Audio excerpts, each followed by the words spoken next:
The clock is ticking. Be in front of your please. It's for the hard part. Turn the big giveaway. Don't miss it.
Whoa, 'cause he's back. He's the man behind the mask. What's going on, everybody? Welcome back to Let's Talk Movies. I'm Brad.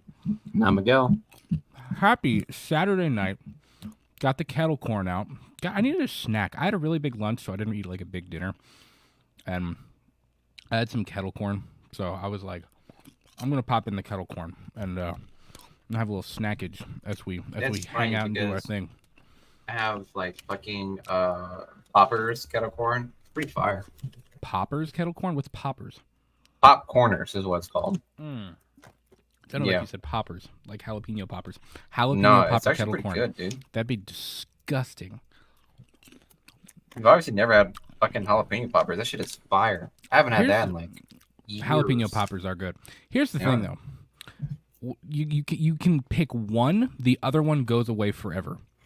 It's like sweet, like traditional kettle corn, or buttery popcorn. Kettle corn. That's what you'd keep. Oh, that's what I get rid of. I don't know. I didn't know what I didn't figure out what the question was. It's legit kettle corn is good. Like I'd pick butter popcorn all day though. I mean, I can do kettle corn every once in a while, but like, it's not as I'm dropping it on my lap. It's not like I'm gonna eat it constantly kind of person. It's just not me. But It's just I'm a butter like guy. after a while it can get really sweet. But then again, I've talked to Sierra about this. I've gotten sick from popcorn because I eat way too much and I eat it way too quick. So Especially, like, for instance, what we're about to talk about today, we're doing Oppenheimer. Like she told me, she says, "Do I need to get my own box?" And I said, "I guess so. I don't know. Is this a long movie?" She said, "Yeah." I said, "Okay, maybe." Yeah. Well, especially if you get like the cinema popcorn is the best, but it also is super greasy, and if you go too hard on it, it makes your stomach all you that guy who does the TikToks whenever they my stomach's bubbling, like it's like that. Ooh. Yeah. Ooh, my stomach. No, I get it. Like I have definitely done that. I think when I saw Enter the Spider-Verse or Across the Spider-Verse, I did that because my go-to, which I'll ask you what your go-to is, obviously, but my go-to, like purely like wanting to go see a movie and enjoy it, is like a medium popcorn or large and a large slushy. That's I'm a me. popcorn and Coke kind of guy. Yeah, like and I used to be like that, but I just enjoyed the slushies a lot more. So imagine that much sugar and then that much butter going in your body for 2.5 hours, if not sooner, because you're a slob. And then you get out in the sun and you're over like, Yeah, you're all Yeah. bloated when you leave the movie theater. I'm not Bro, a big soda person, I've but at walked the out movie of the theater, theaters with the sun beating down on me after eating so much popcorn. Like, I genuinely felt sick after I left. I said, I don't think I can do this. you said, Bro, I didn't feel good. Yeah, so. well, listen, we're going to have a little bit of some popcorn ASMR going on here. And listen, this is episode number 116 of Let's Talk Movies. We have been gone on a little bit of a hiatus for 2 weeks. I'm getting back into the swing of being in teacher mode. Miguel's been busy at work. I've been busy at work. There's been a ton of stuff going on. And I literally haven't even... when I opened my laptop earlier to make the thumbnail and to like schedule the show and everything, it was dead. Like, I literally have not opened my laptop for like 2 weeks straight. Also, it was like just not, it was not turning on. You had to charge it. That's funny. Yeah, Mine's I had to always on charge it. charge, which is probably a bad thing. Yeah, I have not been in channel mode. So, sorry we've been gone for a little while, but hopefully we're getting back into that, that rhythm, that constant, like, that schedule. Because, the summer, even people who have jobs that go through the summer, I feel like the summer is still different because everybody's, like, out doing stuff at night and, like, it's just a different time, than the other. Like, in winter, it's cold out. Like, when you go home, you're just home. You don't want to go do anything else. Like, cuddle up with a blanket on the couch. But, No, I get it. summer's a little bit different. So, getting back into the swing. I was thinking about this earlier. It's different as a teacher, like back to school mode. Do you remember that, like, distinct back to school feeling? Like, when you walk in, like, a grocery store and, No. like, all the, like, crayons and everything are in the... Like, you don't remember that? Oh, yeah. It was always such, like, a distinct feeling of, like, okay, the summer is, like the summer has officially come to a close now, and, like, it's school time. It's time to get rolling again. So. No, I've definitely felt that in some Food for regards. thought. I felt that the other week because of, with school coming back in near us, because I live near a university. Mm-hmm. Bro, I never wanted to, like, not go into a Walmart ever again Yeah. until, like, It's crazy. the other day. I truly felt like I was like an old guy, and I was like, all these young generations just getting in my way. Yeah. I was We like, talked yeah. about that last night. I had a late night at work, and Miguel and I went and ate dinner last night. And I was like, are we becoming the people that just want to, like, have a beer after work and, like, are irritated by loud sounds after you've been at work all day? Like, are we And I was becoming like, that? no, man, I like to enjoy myself going out. And no, I actually don't like this anymore. Yeah, like, I just want a good dinner and, like, either to go home or to go, like, just to have a beer and hang. You know what I mean? It's funny. mean, We're yeah, at that that's- point in life. Hey, I'm okay with that. To some people, that's considered a milestone. It's okay. It's okay. It's all right. Hey, did you hear? I just saw your cup. Did you hear Buc-ee's? They're gonna build another Buc-ee's, like fucking in Kentucky. Yeah, I saw that. I saw the news about one in Ohio. They're putting one in Ohio now. Okay, yeah. Everything from the South is moving up. Like Publix. Listen, I don't know if I've ever talked about this on the show. I'm from Florida, and Publix is the best grocery store of all time. Like, there's no comparison. Kroger, I'm sorry, but there's not. And they're putting in a Publix in Lexington. They're putting in a Publix in Northern Kentucky. I think they're putting one in Southern Kentucky. Like, Kroger, Publix is making the move on you. Like, they're getting the jump on you. It's happening. The only thing about Publix is it's super expensive. Like, it's way more expensive than, like, Aldi or Kroger or Meijer. Like, it's definitely like the rich people Kroger. Yeah, how can I say this? It reminds me of because I've heard the same thing about Trader Joe's. Trader You guys Joe's don't know is what good Trader too. Joe's is. I mean, That's comparable, but Publix is bigger. that's somewhat expensive. That's what I was told. Because I was like, man, I have never been to a Trader Joe's. I'd like to go to one. But then they're like, yeah, but it's also like really expensive. And I was like, Yeah. man, I already spent a lot at Costco anyway. So, Your girl's here. What's up, Sierra? but hey, darling. And the Hatchet boys. What's going on, Hatchet? I thought you were still in the Wham chat, buddy. Stop by the Wham welcome. chat. Talked to Yeah. Michael Parton was in there. A couple people were in there. Hatchet was in there as well. So tonight, as we said, Oppenheimer is the main topic of the evening. We saw that 2 weeks ago. We've had a nice chance to stew on that movie for a little while because it was a lot. And honestly, when it comes out on Blu-ray or to rent it or whatever, I might rent it again and rewatch it just because there's so much information. It's almost difficult to like process everything because there's so much history and so much information that was just like vomited at you in a 3-hour time span. So we both really enjoyed it. We didn't. Do you realize we didn't do a spoiler-free reaction to that? Like completely slipped both of our minds when we left Lexington. No, I did. We also went to a different theater than we normally go to. Yeah, no, I knew because of that exact thing. Because we were in a new environment. Yeah, it was 3 hours. We were scared, buck tired. I'm sure we were like, I don't think we can manage this. I cannot give you the we also exciting... parked like 3 or 4 blocks away, so we had to walk back to our car. We gotta walk a dick here just to get to the movie theater, eat a bunch of food, and then continue to eat popcorn and drinks, and then walk another dick here back to our cars. Yeah. So I was like, brr. Well, we had some fire burgers though. I'll tell you where I really want to eat at. They opened a Nick and Norman's in Lexington. I really want to eat there. Maybe that'll be a scare fest. You mentioned it the other day. You mentioned it during that movie down, and I was like, man, if we weren't like somewhat pushing time, I would have. Yeah, but we were cutting it close. I think we were just pushing time. Otherwise, I would have went to Nick and Norman's. I looked at the pictures, and I looked at the pictures what they had. It looked pretty fire. Yeah. They have one in Sonoya where they filmed The Walking Dead, and I want to say there's one in Atlanta too. I think there's Sonoya, Atlanta, and Lexington. So why Lexington though? I don't know. Because Sonoya and Atlanta are like places that they were filmed. Exactly. The only thing I can think of is because it originated in Kentucky, but it originated in Cynthiana. So like, but also Cynthiana's not really a big enough town. Careful what you say. We have fans here. Careful. I don't know. I'm just saying. No offense to anybody in Cynthiana. It's just it's not a really big town. You know, I have people. No. I know people from Cynthiana. I mean, so do I. I'm not knocking it. Shout out to the Cynthianians. Absolutely. Cynthianians.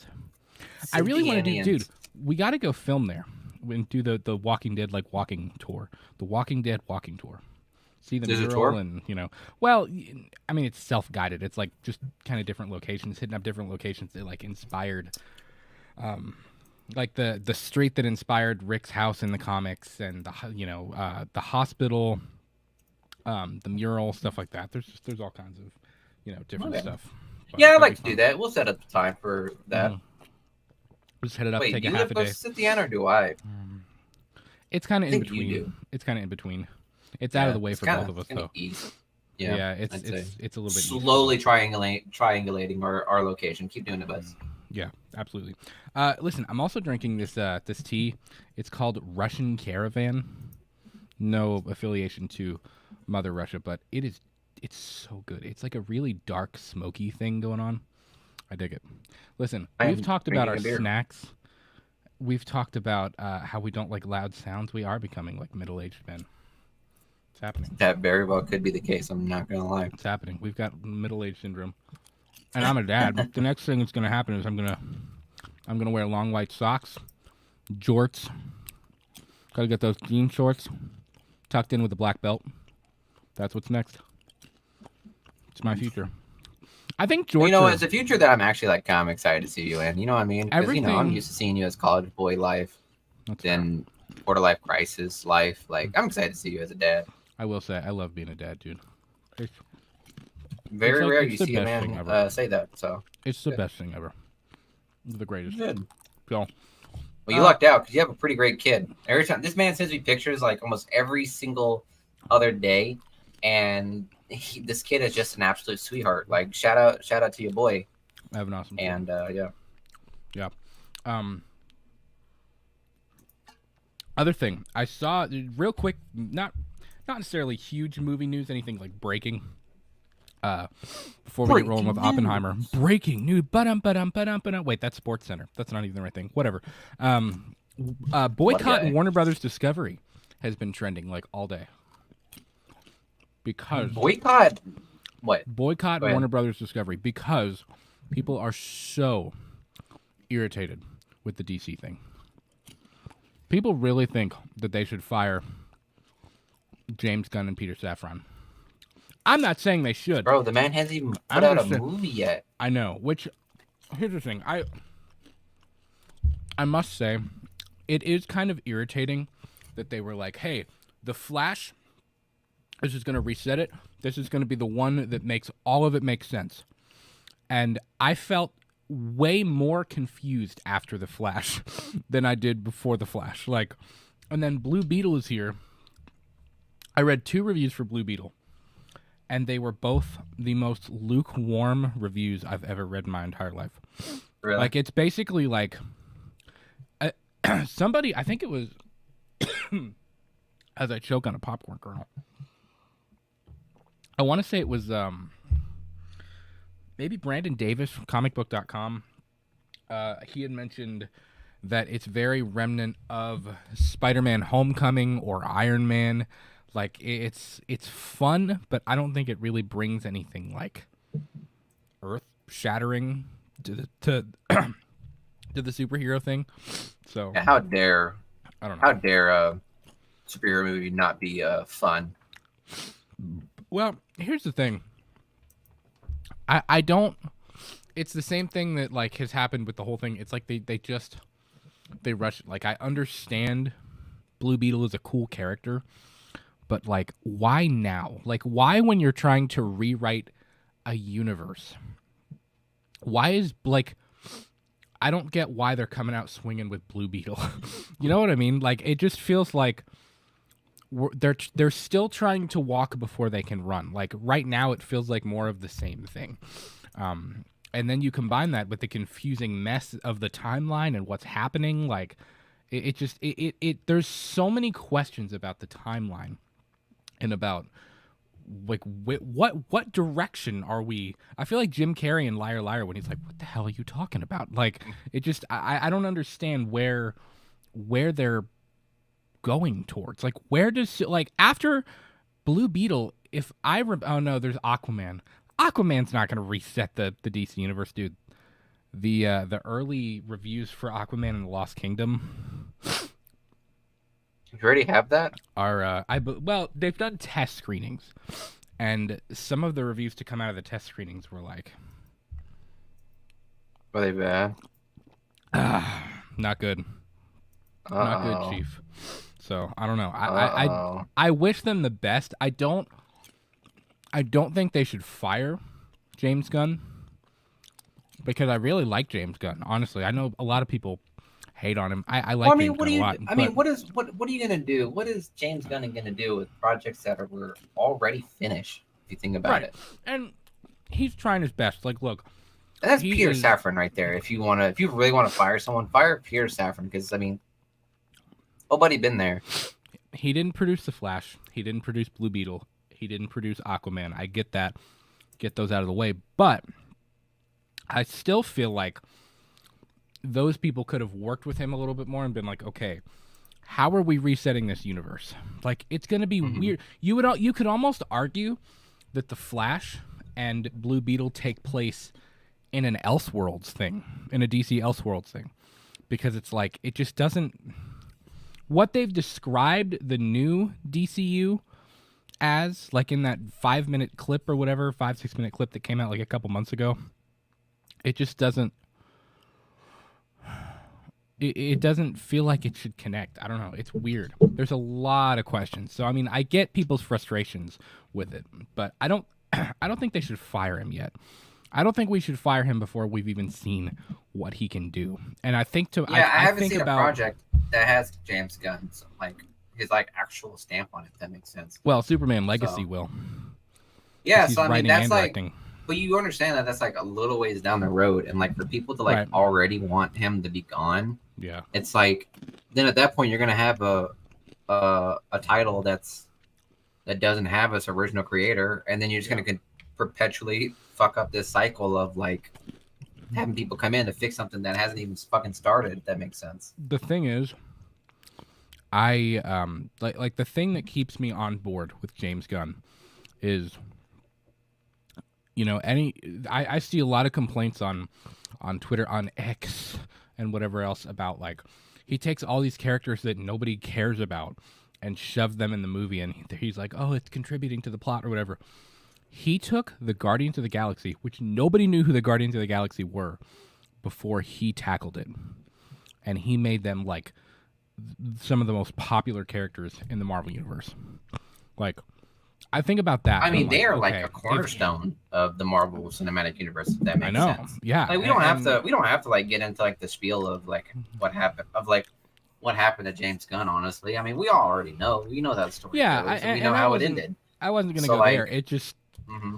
anytime anybody's like, "Oh, he's bringing in too many extra characters," I'm like, he brought in extra characters on that, and look at what happened. So, like, I'm not counting chickens before they hatch, but I will say it's frustrating not knowing, kind of not at least feeling a direction. It doesn't feel like there's any kind of gravitational pull towards one universe or one singular story. It just feels like it's just this crazy mesh of a bunch of different things. So I don't know.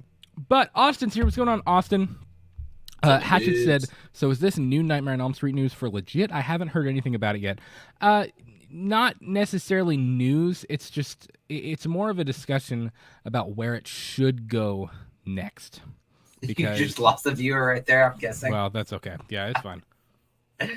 So, like, okay, we're not going to pretend to be scoopers because we're not. do you want to jump into that or now since it was asked? We can go ahead and do that. So last week, there was this, or I guess it was a couple weeks ago. I don't know. Sometime in the in the blur that is the last 2 weeks for me. There was a Twitter account, couple of Twitter accounts, couple of people that were sharing news about, hey, Blumhouse has picked up A Nightmare on Elm Street, and there's a new Legacy sequel coming. And I was like, okay, I haven't heard that anywhere else. I mean, we covered this a long time ago when Jason Blum had said, oh, yeah, I would love to pick up the rights to Friday the 13th and A Nightmare on Elm Street. And we knew that Wes Craven's estate was taking pitches for a new Elm Street project, but it was never confirmed by Bloody Disgusting or by Variety or Collider or any of the major trades that was ever happening. And usually when a studio picks up a property as big as A Nightmare on Elm Street, somebody picks it up. You know what I mean? Mm-hmm.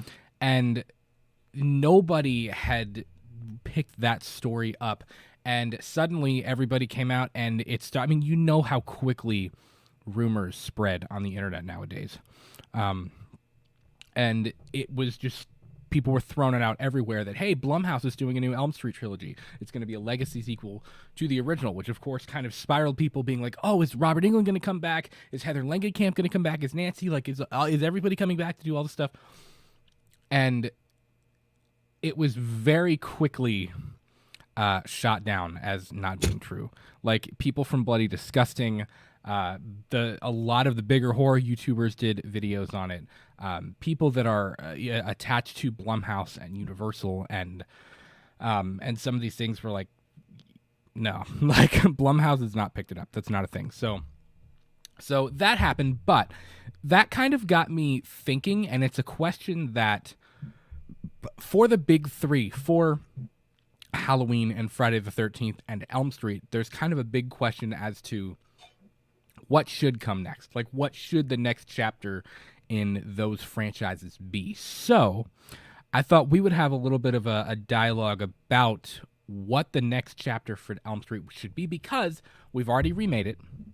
Really, you could argue that for all three of these. All three, like the big three, have already been remade. That's already happened once. So do you remake it again? Do you go the TV series route? Do you do a sequel to the remake? That's probably not going to happen because their remakes are all over a decade old now. So there's kind of a big question as to what happens now. What do you do with it? How do you keep it interesting? Hatchet said he hopes Blumhouse doesn't get it. Yeah, I'm kind of in the same boat. And here's why. That is not at all a knock. You want A24 to get it. I mean, I wouldn't complain. No, they got I too many wouldn't projects to complain deal at with. all. Bro, A24 is doing just fine with like their other project that they have. I don't know if you've heard. Like, I mean, I think out of the two films that have been out so far, like the one I'm really excited to see is that recent installment of The Mentor, or that vampire The movie, Demeter, yeah. and A24's Talk to Me, because I get that I've I heard hear good that things on the about Talk TikTok to Me. sphere, the Twitter sphere so much. So, Really? and the premise is, I mean, the premise seems, I don't know, pretty straightforward and simple, but people are like craving about it. And Craven. I think, I don't know. Yeah. Craven. But I don't know. I mean, it's something I definitely be willing to want to check out, mainly because of the fact that A24 has been making some slam old titles in Right. recent years. So for me to think that A24 would be even want a project like that, I mean, they're doing just fine right now with the project that they're throwing out right now. So Yeah. why, why, why fuck up the momentum trying to, no offense, like to the horror fans, but pander to uh, Nightmare on Elm Street fans, wishing that it's going to be a good film, good franchise or trilogy or new trilogy, whatever the fuck they're going to try to do. You know what I mean? Well, here's the thing. Part of me, I have a few thoughts here. Part of me feels that A24 should stick to their original stuff because they do it so well. But at the same time, another part of me is like, but their original stuff is so good and so different, and it's got its own like feel and vibe to it. I feel like if anybody's gonna pull off a really freaky, weird, psychological, guttural Elm Street remake, I feel like they would do really, really well with it. And you know, is it A24 that's doing the Crystal Lake series? I want to say it is. Let me see. A24. I'm like 90. Yes. So A24 is already picking up Friday the 13th because they're in charge of the Crystal Lake series. So well, that's another thing is we know that. Fuck my opinion then. Honestly, at this point, yeah, no one fucking cares about my point. They pretty much said, "Hey, what you just said, Miguel, bullshit." Yeah. As you were saying that, they're like, write that down. Write down everything he just said. Now put huge red X marks through it. The entire. No, I'm thing. pretty sure a lot of people on. I'm pretty sure a lot of people on the fucking YouTube sphere and the internet's gonna be like, Miguel, that's already happening. So eat dick. So. Yeah. Well, here's the thing. My thought with the Blumhouse thing. I enjoyed what they did with 18 Kills and Ends. I did. I've got my 18 Kills and Ends posters all behind me. I dug it. Were they perfect? No. It's pretty much what started a lot of horror movie podcasts. Right. I 100%, dude. I mean, I found this community during the Halloween 18 hype. Like, that's how I found the Wham guys and Dave and all of that stuff. I mean, that was kind of the birth of this channel, even though this channel didn't come out for, 2 or 3 more years after that. But, yeah. Anyways, I liked what Blumhouse did, but I kind of worry that they're doing the same formula because when it was Halloween and they announced don't get me started on they announced they were doing a trilogy. It was studio like, formulas. Oh, sweet, that'll be kind of cool. And they were like, hey, we got The Exorcist and we're doing a trilogy, and it was like, oh, The Exorcist kills and The Exorcist ends. Like, why are they doing a trilogy for all of them? Like Halloween, okay, I get it. But an Exorcist trilogy? I don't know if that's going to work. I hope it does. I have high expectations, and I'm optimistic. There is confirmed sequels, correct? Right, they're confirmed as of now, but depending on how this one goes, I think this first one is already a split theatrical direct-to-streaming release anyways. And as it stands, I think the other two are set to go directly to streaming. I don't even know if the other two are getting a theatrical release yet, for sure. Holy shit. Yeah. So it's like, the reason that I don't want it to go to Blumhouse is because I don't want it to follow the same legacy trilogy formula. I don't think that's going to work for everything. Just because it worked for Halloween doesn't mean it's going to work for The Exorcist, and doesn't mean it would work for Friday the 13th or It or Elm Street or any of the other major, Texas Chainsaw. Could you imagine a Texas Chainsaw Massacre trilogy? Okay, hot take. No thanks. But no. And much love to all of these Texas Chainsaw Massacre fans. But my man, when you've had an opportunity to do a remake and it bombs so bad, I think it's safe to say that, like, bro, I'm not gonna lie, Texas That was a Chainsaw Massacre requel, has though. got to be the weakest franchise out there. The It's- amount of hit and misses out there is probably the weakest horror franchise. Of the big, let's say the big five: Halloween, Elm Street, Friday the 13th, Scream, and the Texas Chainsaw Massacre. I think it's probably the weakest. It sucks because the first one is so good, and the remake is so good. Well, But maybe it's everything just one of after those that like is one and so dones. bad. Yeah, maybe it's And one of those like one and dones kind of thing where like you honestly, the only thing you can do is remake the original at best. And because if I'm being honest, what do you think? And I there's a love the film I was remake. thinking of. I just did Yeah. a whole 15-minute video on the TCM 2003 Mhm. remake. It's great. It's my favorite of the big horror remakes. Mhm. And honestly, I think there are some things that movie does better than the 1974 original, which I know is a bring out the John Wick guns thing, but I mean, do. think about it like this. I love it. Here, let me tell you something, man. Here, let me drop some car knowledge on you real Ooh. quick, okay? If you buy a first gen car, you're almost guaranteed to have like problems because it's the first generation like vehicle or model. Okay. But like future models down the road, when they start fixing these problems or making some things worse, like obviously the first gen could be like the best one out there, but obviously it's going to have some problems. Yeah. And there'll be future models or quote unquote titles that just do the film better. So I mean that's just how that works. Okay. Well, But- and it. I know we're talking Elm Street here, but like the thing that I love about the 2003 remake is, like, I find it scarier because in the original film, yes, it's you feel isolated and it's grimy and the characters are scary, but the remake, there's something about the way it's shot and the way they handled the family dynamic in the 2003 remake that like you feel like there's nowhere to go. Like, even if I said this in my little deep dive video that I released a few weeks ago, but like, even if Erin and her crew would have escaped, if they would have made it 6 houses, like, however far down the road, who's to say that those people aren't in on it too? Because practically everybody they run into in that entire movie is in on it. Like, you know what I mean? So it's just like there was nowhere to go. You felt so isolated. And even going back to Elm Street, talking like the Elm Street remake, I enjoyed the Elm Street remake for what it is. I purposely haven't watched it in a little while because we're going to get to it hopefully sometime soon. We're going to hit up kind of all of the horror remakes in a row on Purely and Simply Evil. But it just...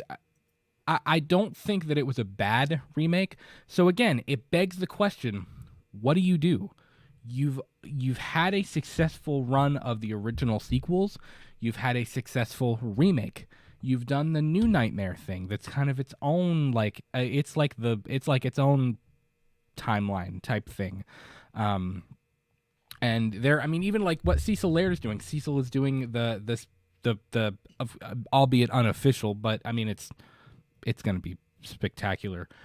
They're doing Dylan's New Nightmare. So like you have kind of that direction too. But for me, I think you can do one of two things. If you're going to do a film, if you're going to remake it, I don't think just remaking the original film would be quite as effective as doing a prequel. Now, again, I've said this before about Halloween. I'm not super picky about who they get to direct and what studio does it, if it's A24 or if it's Blumhouse or if it's whoever. that doesn't really bother me all that much. As long as they treat the story right, and as long as they treat the characters right, and they treat it with love and care and respect, and they give it a little tap on the tush. But I just hope that whoever gets it tries something different while still paying homage and respect to the source material.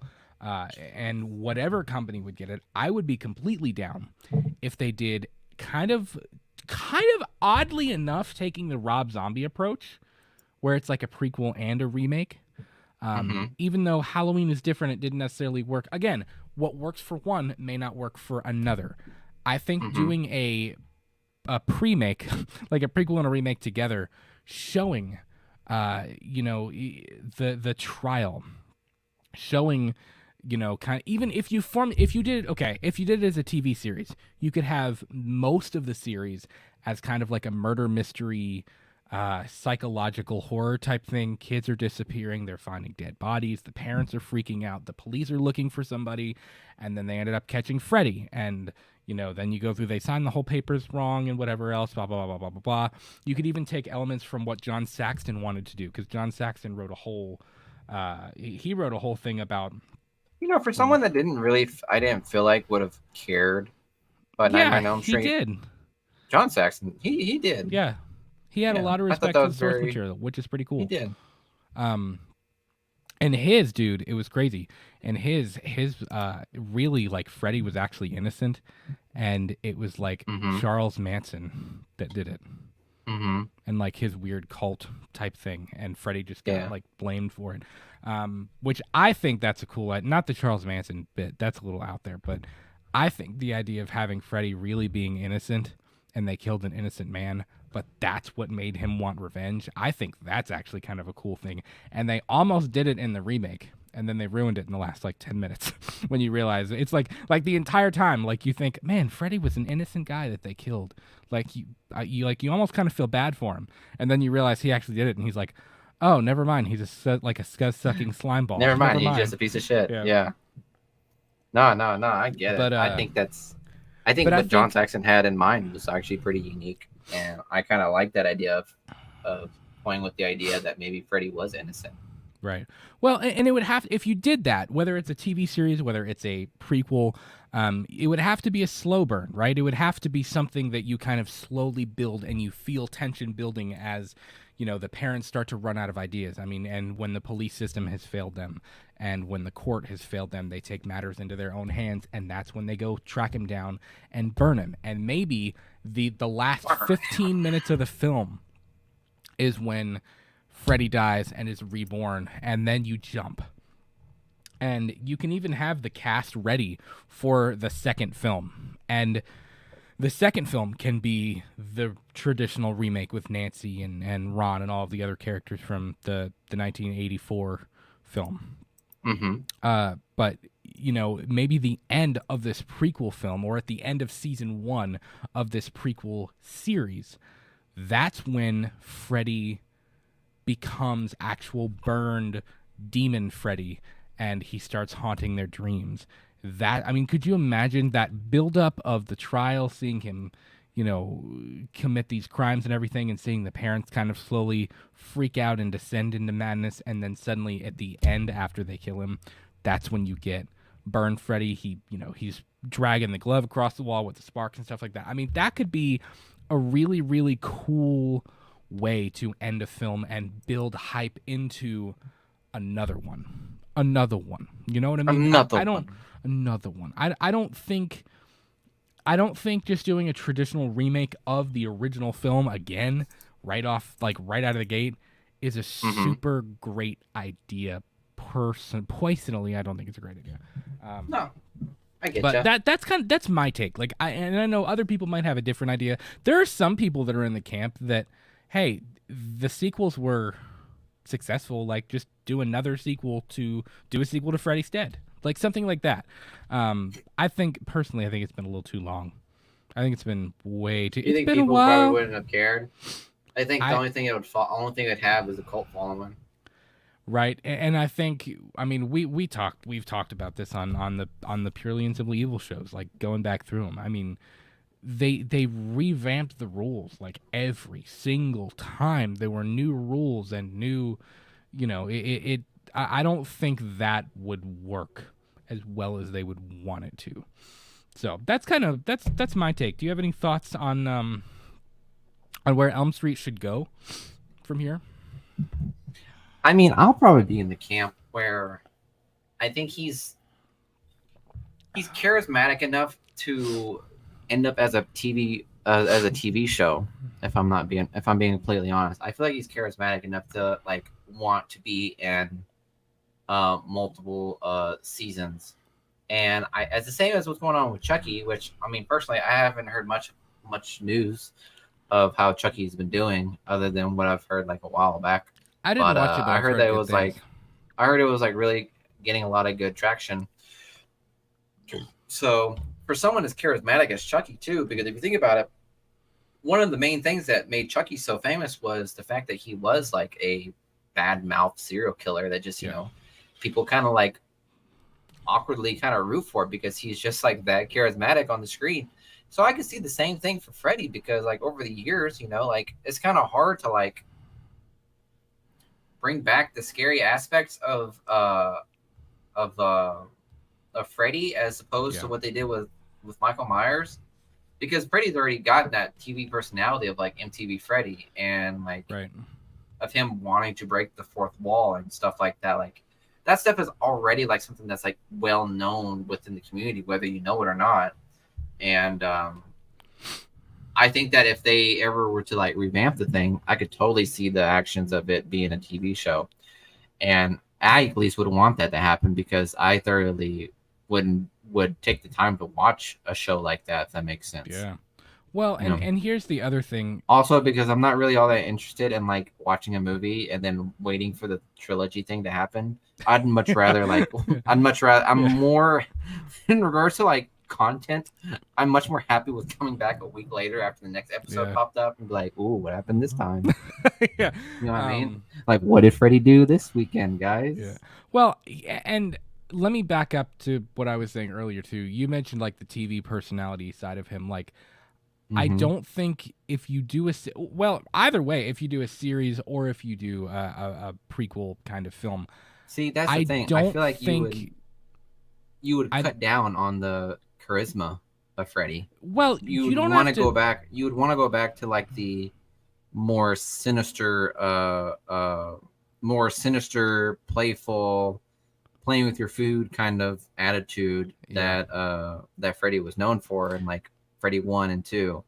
So here's minus the 70s erotica, 80s weird tropes that I got in Freddy's back. If you're gonna do it, if you're gonna do Freddy again, and I think if you're gonna start all over with a new actor, and whether you do the prequel thing, whether you do a remake, whether you do a TV series that's kind of a little bit of both, like whatever the case is, I don't think you need to go the Freddy's Nightmares route where he's jumping up and down and playing air guitar and like being silly like he's a PBS cartoon at 8 a.m. Like, I don't think you need that. I think you need to play it almost too dark. Like he can make jokes and he can be funny, but as an audience member, I think you almost need, like, you know when somebody makes a joke, like a comedian makes a joke that's so dark that you almost laugh, but you're not even laughing at the joke itself. You're just laughing because it's like, oh my God, they uncomfortable. Went there. Yeah. Like I think you have to make him so, like, the jokes he does make and the quirky things he says have to be so dark and so sinister and so like pushing the boundary of what's even okay to say, that I think it would almost be like, did he just say that? Like, that's, oh my God, like, that's too much. You know what I mean?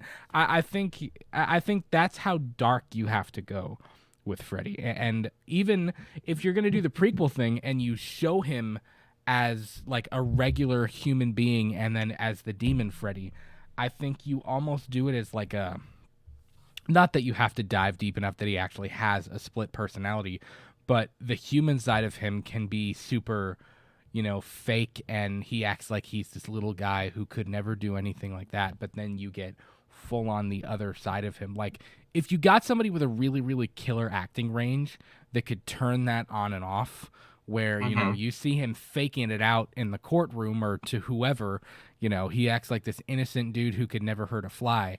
But then when you see him actually about to hurt somebody, even in his human form, like if you saw him trying to, kill one of the kids or something, if you saw him in his human form and he turned on that sick, sinister, like he's being funny but only to himself kind of thing, it could be like, oh, you know what I mean? And I think that's how serious and dark you have got to play Freddy. So I get that. So here, would you much take. rather? Let me ask you this: do you think you would enjoy like a film or like a TV show that had where the main character is Freddy, but it be kind of like a fourth wall break kind of thing? You know what I mean? Like where he's like kind of like narrating himself, like you're watching the story unfold with him as well. I would. Maybe it would depend on how well it was done. I would almost prefer Freddy, if you're going to do a prequel kind of thing, to almost be a side character. Not a side character. I mean, he's still the main villain, obviously. But like the main character is someone else. You don't even see it from the kid's perspective because, I mean, think about it. They were little kids at that point. It's not like you're getting like the teenager high school perspective of it until he's already like a dream demon. You know what I mean? If you like formulating that story from the parents' perspective and seeing them slowly lose their mind as kids are disappearing and they're doing everything they can to protect their kid and it's still not enough, that could be really effective. Like from a storytelling perspective, that could be great. And then when you do see Freddy, in the moments where Freddy is, either, I don't even know how you would portray it. Like, I didn't do anything. You're about to act it out. I was, but then I knew that would probably not prove my point in the way I wanted it to. Like seeing Freddy being that innocent, like fake, he couldn't hurt a fly. He's this little scrawny dude who, like victim of the justice system, playing the victim thing, and then seeing him turn it on, like that could be really effective. And then in the next film or the season 2 or whatever, then you can turn it on a little bit and you can show a little bit more of Freddy. You can dive into his psyche a little bit more, like things like that. But I would formulate it if it were me from the parents' perspective, at least at the beginning, because I think that could be really, really scary. Even psychologically, like, yes, it's still a slasher. Yes, you can still have slasher-esque scenes and moments throughout, but like, I think from a story perspective, seeing that go down from a parent's perspective could be really, really, really scary. And I think you could do a lot with that. So, I mean, could I see it from Freddy's perspective? Sure. But it would just depend. It would really depend. I gotcha. Well, so each one of their experiences. I think a TV show would personally be a lot more influential and something that would grab a lot more people, I would say, because, easy for a movie to just grab butts on seats just from the title alone, but to have a TV show and see it steadily grow more and more with how good either the writing is or how the performance are or just like the name itself bringing people in, like I agree, I would agree with like that picking up a lot more steam. Yeah. And I don't even know what streaming service would even have that one. Like I would almost like I could see Paramount having it, honestly, or HBO maybe, honestly, or for that matter, I mean, who knows? Maybe AMC could have it. I don't think AMC would have the balls to go dark enough. I think they could, honestly, man. With the stuff that they've been doing with like Dead City, HBO would have the balls to go dark enough. You think so? Yeah. Well, yeah, if you think about it, that makes sense. I don't know. So- Then fuck it, Showtime. Then Showtime would have the balls to do it too. Yeah. Like at that point. Yeah, but listen, everybody, let us know in the comments below, where do you think the Elm Street franchise should go next? What should the next adventure be for the one and only Fredward Krueger? Let us know. Let us know what you think. Real quick, let me go over the chat before we get rolling with the Oppenheimer chat. Hatchet Boys said it should go back to New Line Cinema. I agree. I think that'd be cool if it's gonna go to somebody, man. Although, I don't really have a strong opinion on who gets it, as long as they play their cards right and tell a good story. Now, does New Line Cinema deserve it? Absolutely. New Line Cinema, Freddie built New Line Cinema, so I think it'd be kind of poetic. But you know, again, they would have to do Freddie something. built New Line Cinema. They really did, though. I He mean, did. from what you They told me in the call New Line- commentary, They yeah. call New Line Cinema the house that Freddie built. Like, yeah. that's literally its nickname, because it was nothing before Nightmare on Elm Street, and then it became, you know, New Line Cinema. So, he, she, we, big boobs is in the chat. What's going on, buddy? Florence was one of them crazy ladies in Oppenheimer. She was. She definitely was. We'll talk about that in a second. I Yeah, guess. we'll get there. Hatchet Boys said if they start it with whole new characters, not a remake again or a new reboot. Yeah, I could see for the Like no legacy Nancy or Lancey. yeah, Lancey. No legacy Gary characters Busey. coming back. Like just Oh my God, Gary Busey is Freddy Krueger. Whoo, that could be terrifying. She. No, I couldn't see that. That'd be scary. I don't know about Yeah. that. He'd be high on coke like the whole time. Is Gary Busey like okay? Like I haven't heard anything about him like in forever. The last time I saw him was in a movie called The Entourage. If you guys know what I'm talking about. I think that was He's almost 80. Yeah. Gary Busey is what I imagine Val Kilmer if he went buck wild. Did you agree? Yeah. Here's a so I typed in Gary Busey. The very Gary first news Busey. story I see, Gary Busey. The first news story I see. The first Oh, two boy. things I see is when Gary Busey stopped production for spiritual reasons from a month ago, and then from August 24th of last year, actor Gary Busey literally caught with his pants down after sex on a park bench. Those are the two. That's the first two things I see when I type in Gary Busey. Can't The old imagine goobs. Gary Busey just being like that, though. Listen, man, coke. Is that what he Does was stuff on? to Is you. that what he's on? I think so, from what I understand. Jesus Christ. The thing, he used to be a good actor, though. Like, that's the thing. Like, it wasn't like he was a terrible actor. Like, he had a lot of good roles, man. He had a Really? lot of really good roles. I don't know. I don't know. Wait, let me go through his I don't movies. know. I he mean, I did- remember him from Point Break. Yeah, he was in Rookie of the Year. He was in Predator 2. I liked him in Rookie of Yeah. the Year. That's a good movie. I haven't seen that in a long time. I forgot it. He is in Lethal Weapon too. Yep. He is. He is in that Lethal Weapon. Yeah. He was in the original A Star Is Born from '76 as well. Barbarossa, Entourage. I mean, Yeah, that's one I've seen him from. He's been around the block. It's not like he's had a terrible career. You know, I don't know, man. I think Gotta I've get seen him the from old, another movie, but I just can't remember what it is. Is it? No, it's not. No, it's not. Anything. Where he was young, like a young Gary Busey. I remember young Gary Busey in some film. And I think it was Lethal Weapon. Gary At least. Busey. If you guys don't know, he said something that day. I forgot what it was about.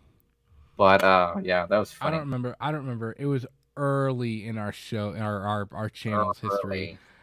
I think we were still doing like we were pre-recorded talking stuff. about something, and I mentioned Gary Busey, and we laughed for like 20 minutes, like just. I think it's because we saw like what Gary Busey looked like now. It was like a weird picture of Gary Busey. I think I put it as like a standalone video on the channel. Like I clipped it and put it on the channel. You'll have to go check it out. that's I don't funny. even. I'll have to go find it. I don't even remember what it was, but we were cracking up.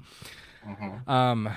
Hatchet also said, I like your idea, Brad. I think they should go with that. Thanks, man. You should wait till you hear the idea I have for Halloween. I hope to make some people mad with it. No, I'm kidding. I think I have a legitimately good idea. I have a good claim to the Iron Throne. No, I'm kidding. I think I have a legitimately good idea as to what to do with Halloween. Speaking of, I've seen rumors that we're going to get announcements about the Halloween franchise at Halloween 45 this year too early.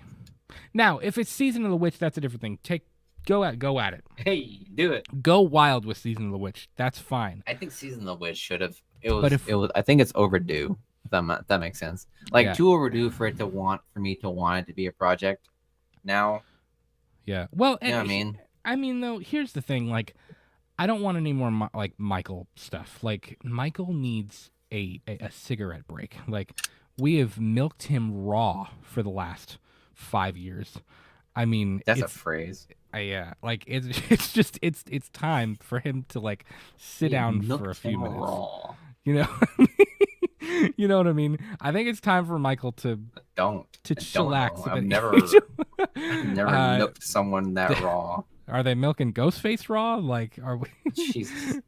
I mean, I don't know. I think Ghostface. it's time for him to take a break. I think Ghostface knew that. I think this audience knew that Ghostface was going to get milked, if that makes sense. When you start making fun of your own film and start making it hella meta, you know exactly what you're doing. Well, the thing is, take Season of the Witch, go wild with it, do its own thing. Season of the Witch is, I think, a good placeholder and a good it'll keep everybody's appetite nice and wet with the Halloween thing, but it's also out-of-pocket shit. But it's also not gonna it keeps interest in the franchise without milking Michael to death, you know, without milking Michael raw. So yeah. But I don't know. I hope we don't get any Michael Myers announcements at Halloween 45, unless it's like a video game or something like that. Let the man. Cool. You should let him sleep. Yeah, he needs to sleep. He needs to chill out. All right, so Oppenheimer. This was my most anticipated movie of 2023. No, it wasn't. Shut the fuck up. It was. Was it? Yeah, it really was. 100%. Is it because of the stacked cast? Maybe? Yes, that's one of the reasons. Okay. But also, a lot of people give him crap for what he does. I'm a big Chris Nolan fan. I think what Christopher. I thought you were talking about Oppenheimer. I was like, that man was not that great. No. I think. How you spin him in this movie. I think Christopher Nolan does what he does very well. And yeah, it's a little bit weird. And there are times where, and I'm talking his other work, Interstellar, Inception, what's the other one I'm thinking of? Why am I blanking right now? What am I thinking of? Tenet, Memento. Like, you think of all, like, they're kind of weird. They don't necessarily like make 100% perfect sense. And I believe he said something about, like, somebody was like, you know, your movies are hard to understand or something, and he was like, you just have to feel it.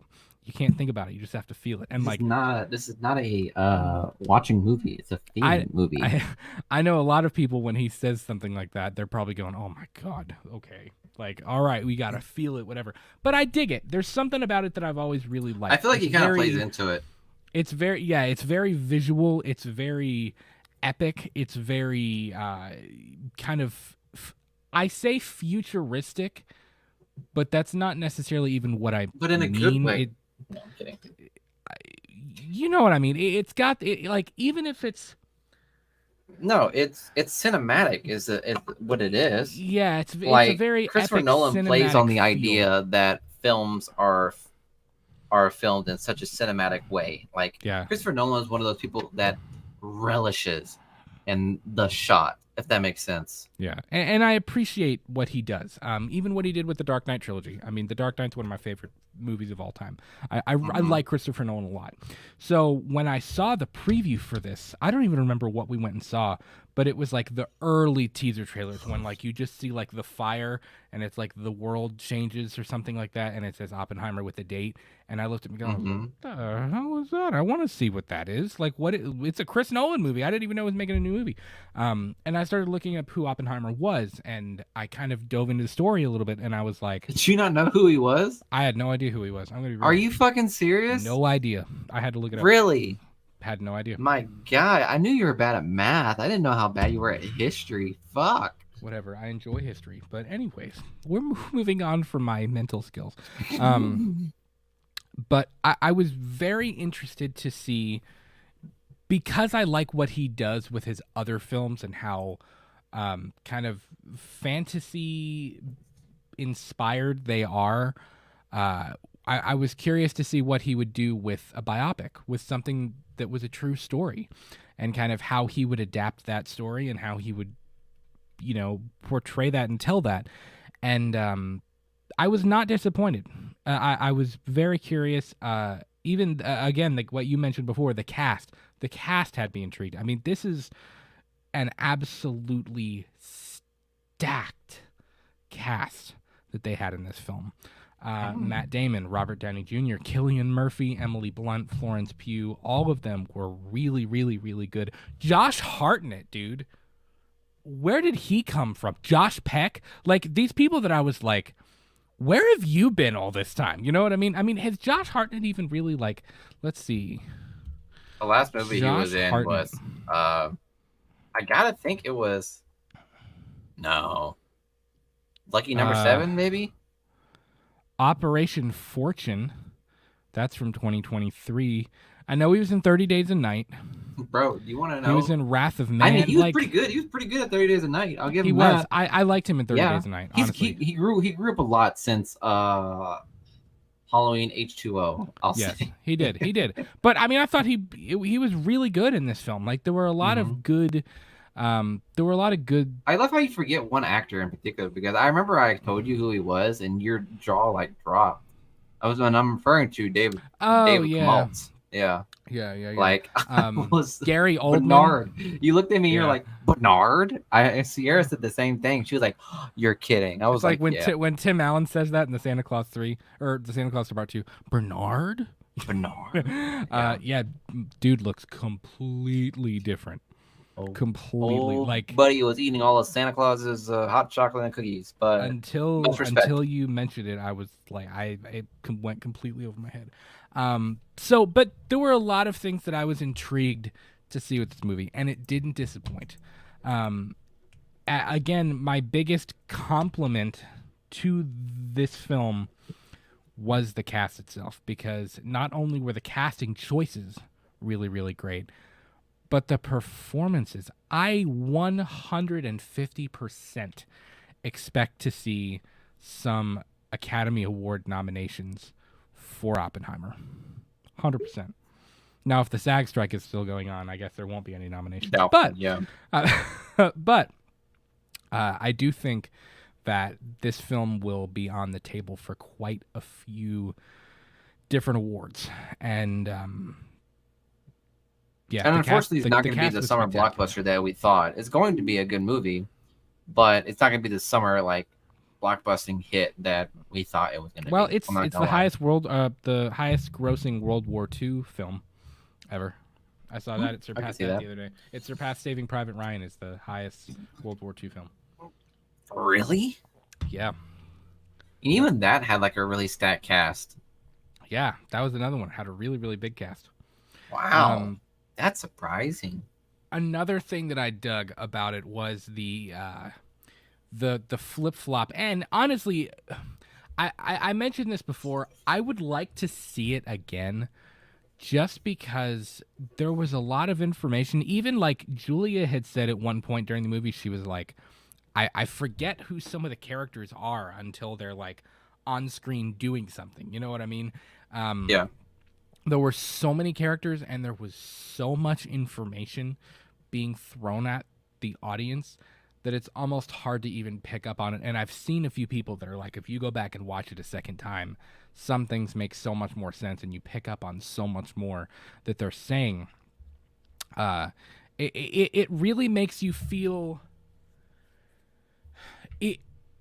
Even the switch Claustrophobic. between, well, At least in my head, I felt claustrophobic in regards to storyline because it was like flipping back and forth, and like you'll see Oppenheimer's reaction to things, and with the whole like interrogation whenever he's trying to like or quote unquote his badge renewal, mhm, and like how they're throwing like bombshells on him that he's like not prepared for and stuff like that, and it's like it'll flip back and forth to things like that, and I just felt claustrophobic because that's pretty much what they wanted us to feel in that room right, was because of like the whole point was to ambush Oppenheimer and his badge renewal and like just give him all these like things that we Yeah. have on him just to get him out of the hydrogen bomb project. And I think that was one part of the show that I actually kind of enjoyed was the fact that like you got to see like the angst and anguish that Oppenheimer had to deal with and how claustrophobic he must have felt having all of this surrounding him during the creation of the bomb and afterwards and Yeah. trying to reconcile with the idea of what happened. Well, it's not. I mean, obviously, it's formulated from Oppenheimer's perspective. Even the switching of the black and white to the color was supposed to be, the things that are from his point of view to the subjective stuff and things like that. But the story is told from Right, the story is technically told from Strauss's perspective, from Robert Downey Jr.'s character's perspective, and kind of what happens with him. But with that being said, you feel, and this is where Cillian Murphy did such a good job portraying Robert Oppenheimer. This is where the writing was so well done. But you feel the weight of the events, the rush to make the bomb, the completion of the bomb, and the success of the Trinity test, and then the really dark, regretful nature of what happened after the Hiroshima and Nagasaki bombings. And you feel it. It's like you, again, I'm going back to the Christopher Nolan thing. You feel it from Oppenheimer's perspective, even though it's told from RDJ's Strauss's perspective. You know what I mean? It's interesting. It was a very interesting. Honestly, it took me a little bit of time to understand kind of like the layout of what was happening, switching from the past to the future to the present, then back to the future, then back to the past. It was a lot going on, and I thought that was really creative. Chris Nolan said he wrote the script from Oppenheimer's perspective, which is interesting because, Cillian Murphy in an interview, he was like, the first time I read the script, I didn't understand it. Like, I didn't get what I was reading until he went back and he was like, this is genius. Like, this is really, really cool. This is really, really well done, like Nolan thought that, or No, the first time Cillian Murphy read the script when okay. Nolan gave it to him, he said he didn't even like fully understand it because it was written like Christopher Nolan had said he never did that before. He never wrote a script from a character's perspective, but he wrote this from Oppenheimer's perspective. And of course, I almost kind of thought of Strauss as the narrator, even though he wasn't a typical narrator, but it was still kind of that same idea. You know what I mean? He didn't necessarily narrate it, but the story was told from his perspective, which was kind of cool. At some point, because you're watching this and you're processing what's happening, it wasn't until obviously on an intellectual like surface level, I obviously understood this was a true story. But when you're watching it play out, there's some it doesn't really hit you that it's a true story until the Trinity test happened and they start talking about using it on people. And that's when you kind of start to feel the weight of, oh my God, this is really bad. Like, this is not a good thing that we've created. You know what I mean? Like, It's and you start to feel that with Oppenheimer. You start to feel when he kind of has that shift of like, because the first third of the film, first 2/3, whatever of the film, they're in such It a felt mad like dash. Yeah, to it felt like a create race the of bomb. it felt like a race of knowledge and Yes. and intelligence between two countries of saying like, well, if this country is not going to do it, another country's going to do it. You know what I mean? Like, if they're not going to do it, we're going to do it. If we're not going to do it, they're going to do it. One of Kind of my thing. And that's kind of where the race happened.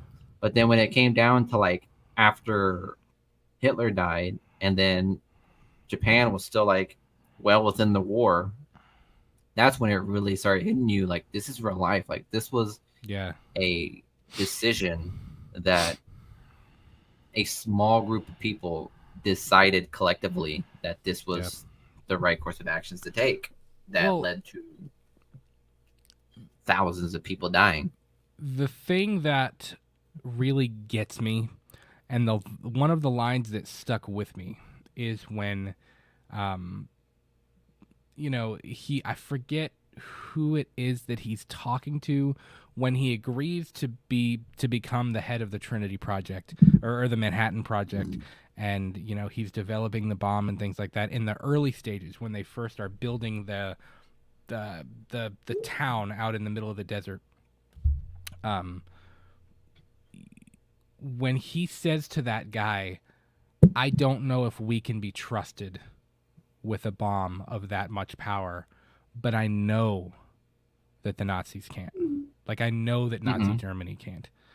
And that kind of hit me like, that's true. Like, can we trust ourselves with something like that? I don't know, But it also raises the question. We don't even have to talk about like the philosophy or the theology of why we made the atomic bomb and why we used it. Like, that's something that's like people now still have that, though? Well, I think that's, at the end of the day, I think that's I know we haven't got to the ending yet, but I think that's the message, the crux of the whole thing. That's the profound meaning of his vision at the end of the film. I think if you don't talk about that, that's like, no, what I mean is why we had to do it then is the question. Oh, why I we had understand. to do it then was like, that was kind of like already given. Like, if we weren't going to do it, right, the other guy was going to do it, and then the world would have been completely different. The question remained was where the question started like happening, where like, how can I say this? Where hesitation started happening was after the events of Hitler's death, where was there's no point. Like, the Hitler's gone. Like, the big bad is gone. And do we really need to use this weapon to end the war? Like, do we, or do we sacrifice this amount of soldiers, or do we consider this as mercy? Like, that's where the conversation happened. But at the beginning of the movie, it was well established that like, if we weren't going to make it, Germany's going to make it, and Germany's going to fuck us all to hell. Well, and that's the thing, and I think that's where the emotional turmoil with his character, it's an interesting, he was an interesting dude. I mean, the first little bits we get of him when he's very much college. If you want a fact versus fiction kind of thing, here's a fact versus fiction. Oppenheimer trying to poison his professor, fact. Niels Bohr wasn't there, but old boy did try to poison his fucking professor. Really? I thought his family said that wasn't true. I could be wrong. That is a fact from what I understand. I thought they were mad that he included that in the movie. Oh, well, I'm sure they were mad because this shit was probably true. Did Oppenheimer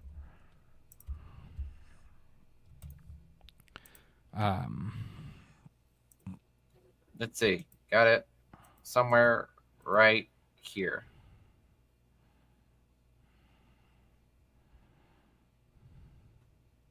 While studying in Cambridge in the mid-1920s, Oppenheimer was able to meet many important physicists, including Patrick Blackett, whom I liked very much, he later wrote, and American Prometheus, Bird and Sherwin wrote that Oppenheimer admired Brackett, who would become his tutor, but future Nobel Prize winner was practical, hands-on physicist who pushed the students to do lab work that Oppenheimer found difficult. He preferred going to lectures and reading. During his time in England, he was living miserably, and then in the movie, Niels Bohr nearly takes a bite out of the apple, but in the scene that was invented for dramatic effect, it was Ernest Rutherford who introduced Oppenheimer to Bohr. Cambridge officials learned of the incident, and Oppenheimer's father convinced them not to press charges. Instead, Oppenheimer was put on probation and had to see a psychiatrist. Interesting. Very interesting. Mm-hmm. So he did, and they slightly changed it, but even like you get going back to my point is you get this. There are kind of two sides of him, and the reason I think that line was so profound when he says, I don't know if we can be trusted with it, but I know that they can't be trusted with it. And there was no question they had to. 100% they had to make it. It had to be done.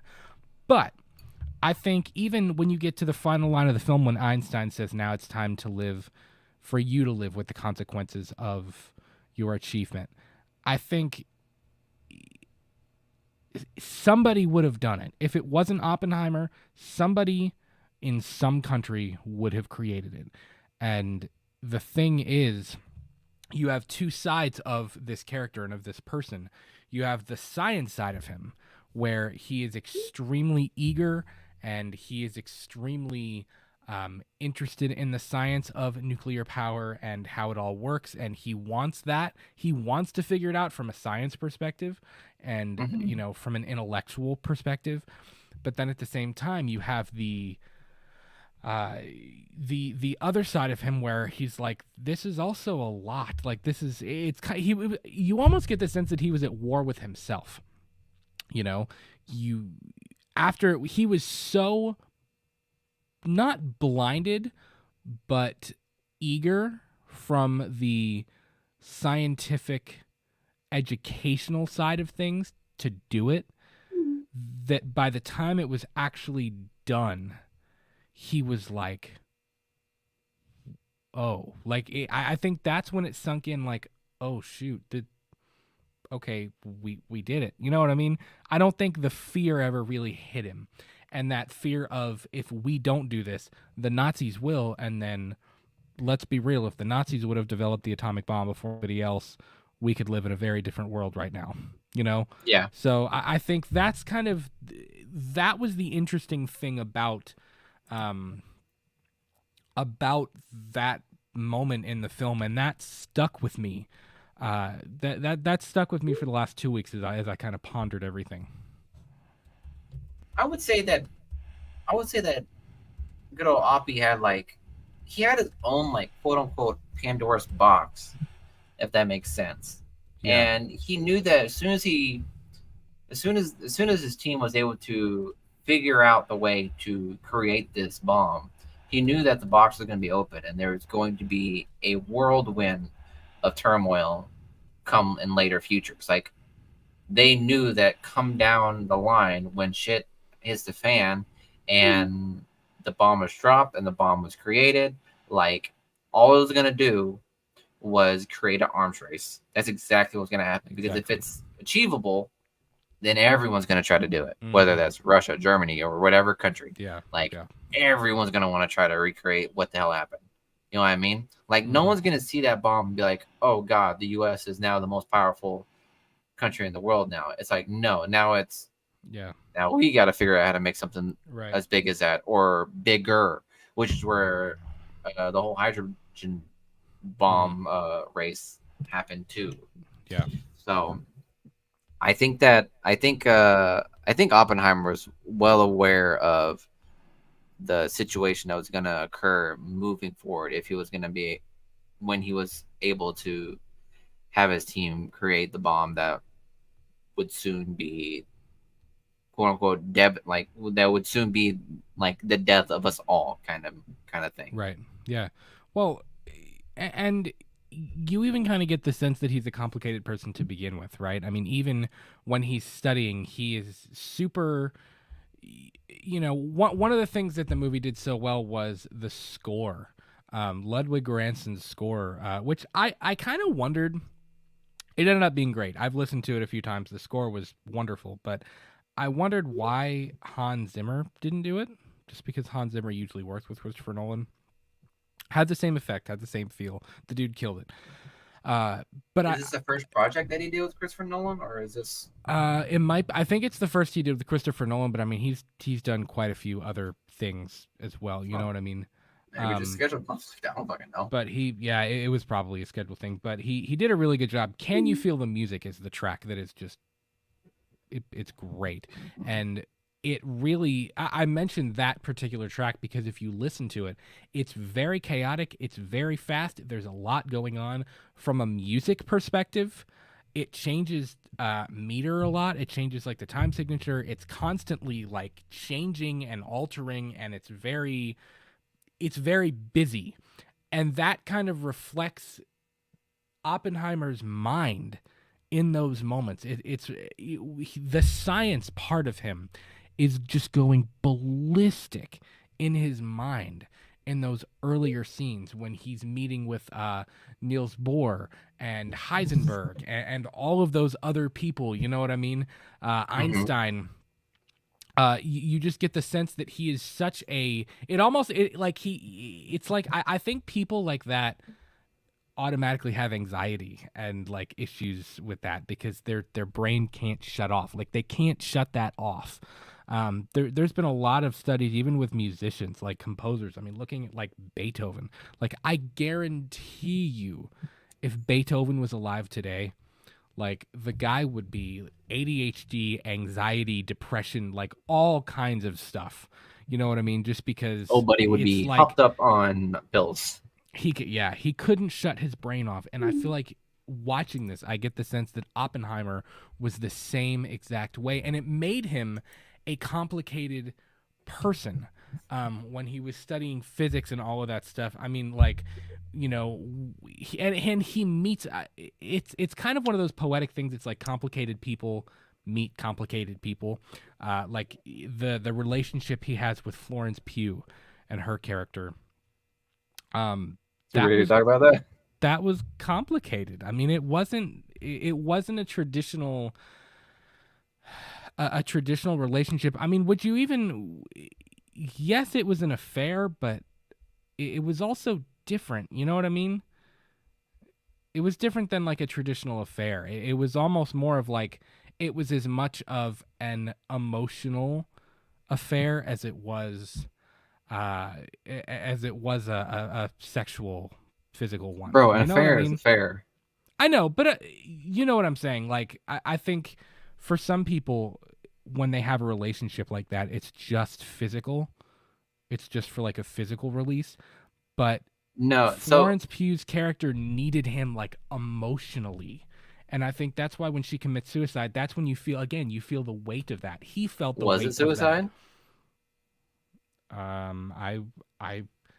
Again, that's a question. It did kind of allude to the possibility of it not, right? Yeah.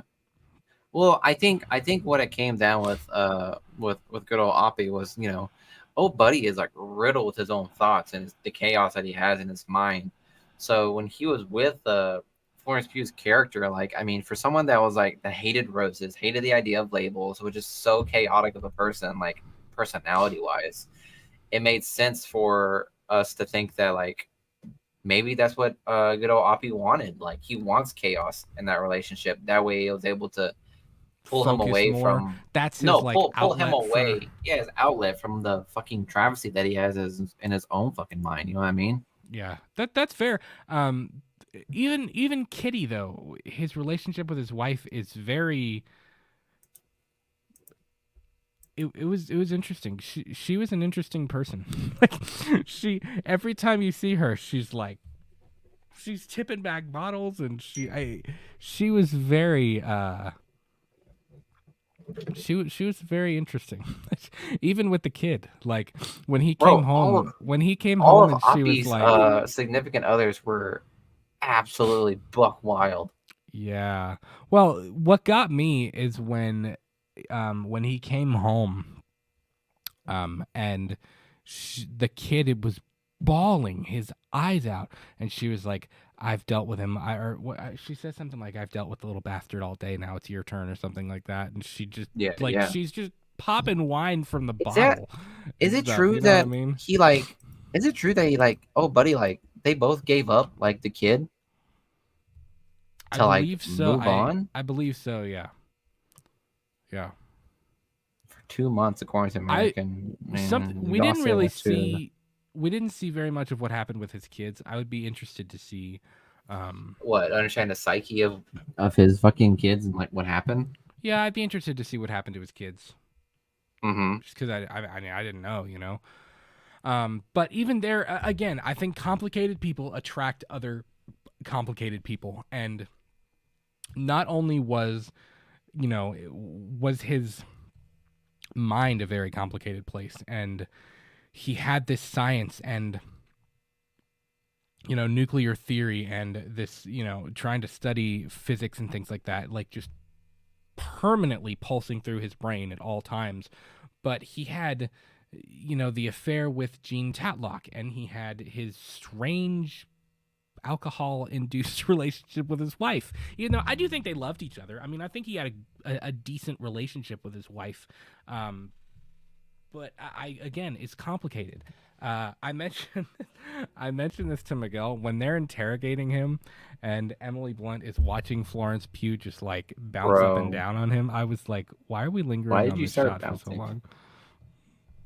Because I guess it's just like to like really like Right, I understand why. focus on It the just- idea that Emily Blunt's character was like betrayed and like how scarring that can be for someone. You know what I mean? Like I Yeah. get why it was like that, but it was just something where it's like it was definitely something that caught me off guard, if that makes sense.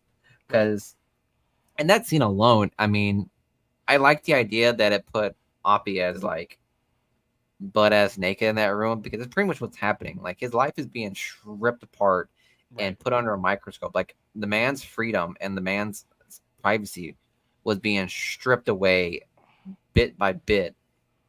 But then to also like add the fact that his like intimacy was put on display there, like to understand like to be like fully like undressed and naked, that's a level of vulnerability that you have. right. But then actually give your body to someone Mm-hmm. and have that person give your body to you Yeah. is a very vulnerable state to have. So that just had to like put in more perspective where it's like, Yeah. what they did to him in that badge renewal was almost the same as like bending him over, stripping him naked, and basically ran him up the ass. It was like there was Yeah. oh buddy, It was it just- had a dual meaning to it. yeah. Yeah, 100%. So- It had a dual meaning to it. You know, I'll tell you what.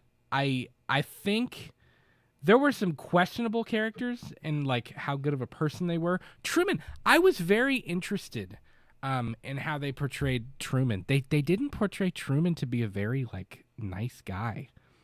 Yeah, Like they said, "Don't bring him back He in my came office." across as kind of a douche, you know, Yeah. which I found pretty interesting.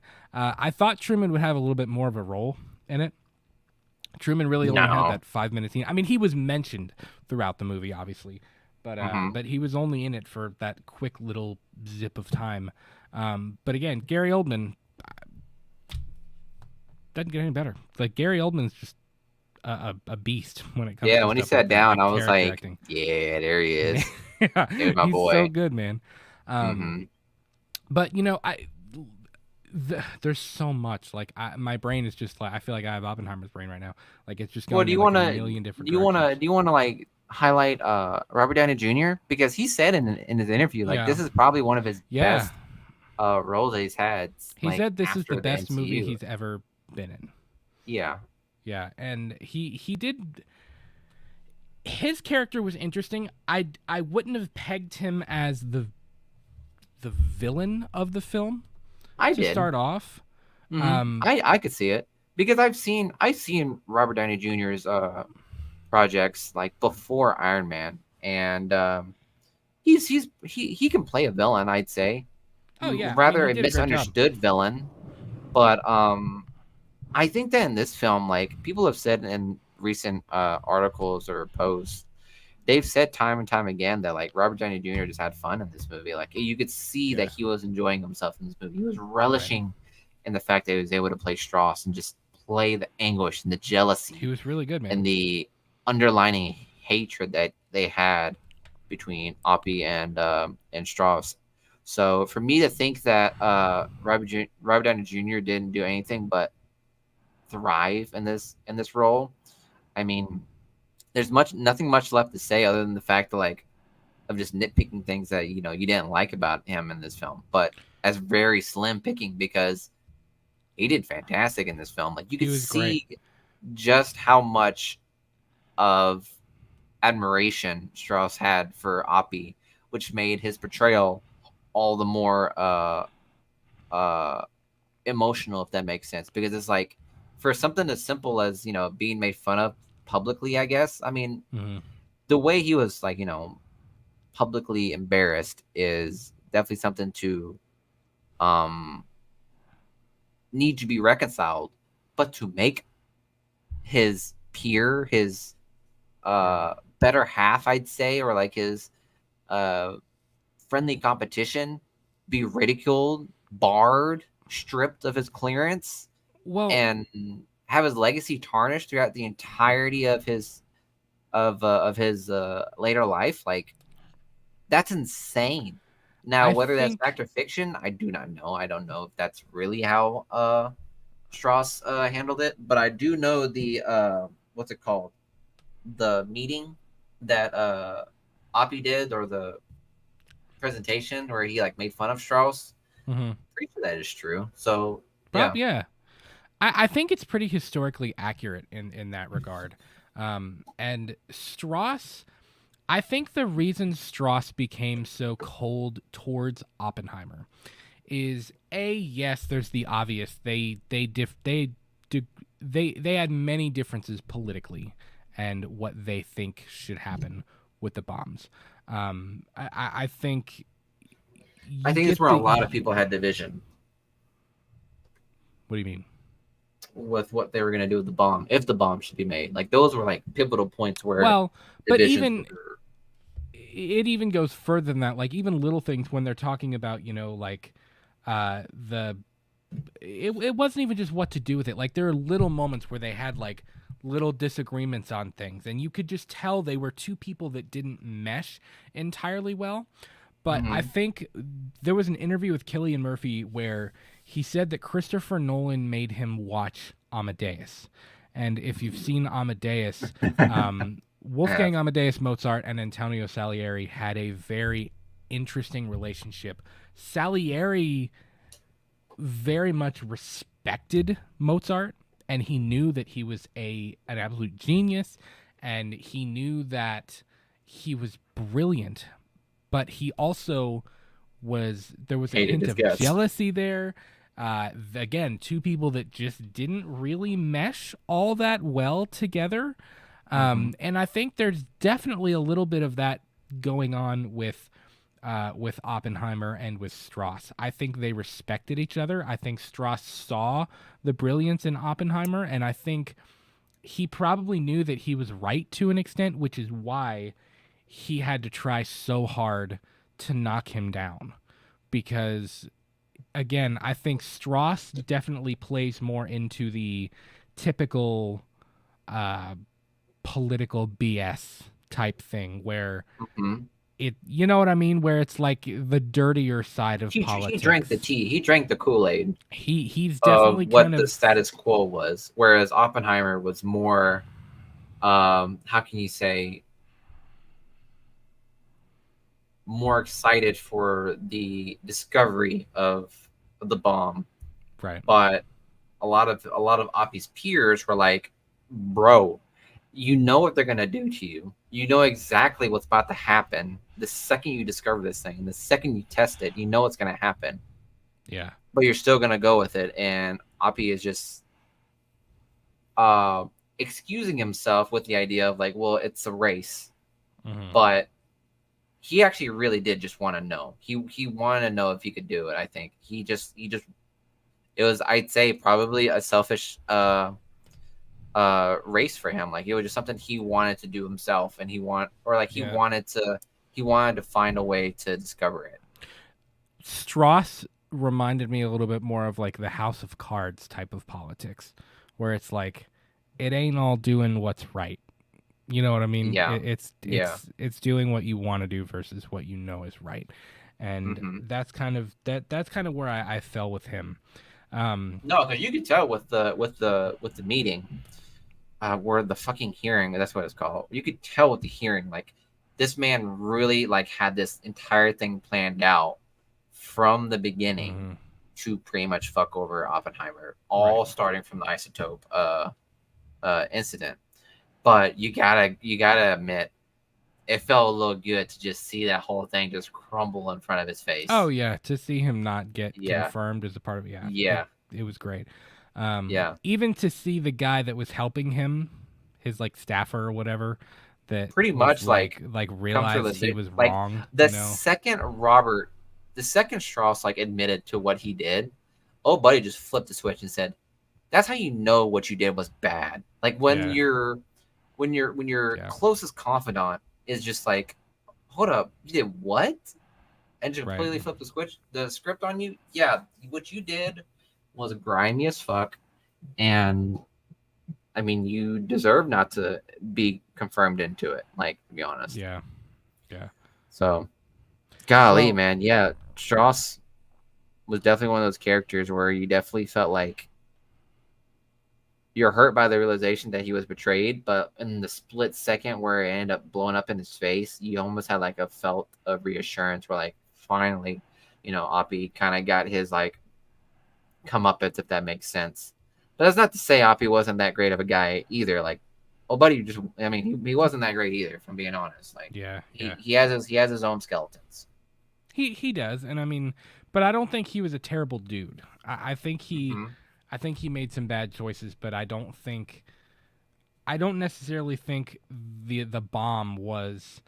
I mean, when like the poisoning the teacher thing. I mean, that's obviously he's got some issues going on, but I don't think the bomb was his fault. I don't think Hiroshima and Nagasaki was his fault. I mean, yes, to an extent you could say he's the one who created it. Okay. So be it. Yes, you could say it's his fault, but at the same time, he didn't give the okay to use it. You know what I mean? He didn't I thought, well, in the meeting, kind of did. yeah, but he didn't necessarily want it to go down in the way that it did, you know. Yeah. What did you think of the Trinity test? Now, in what regards are you talking about? Are you talking about like Christopher Nolan's depiction of practical Yeah, effects, just that or just the scene. okay? That was kind of I'm like not gonna lie. we were moving towards it. Yeah, like that was like the hype, the biggest hype of it all. And I gotta say,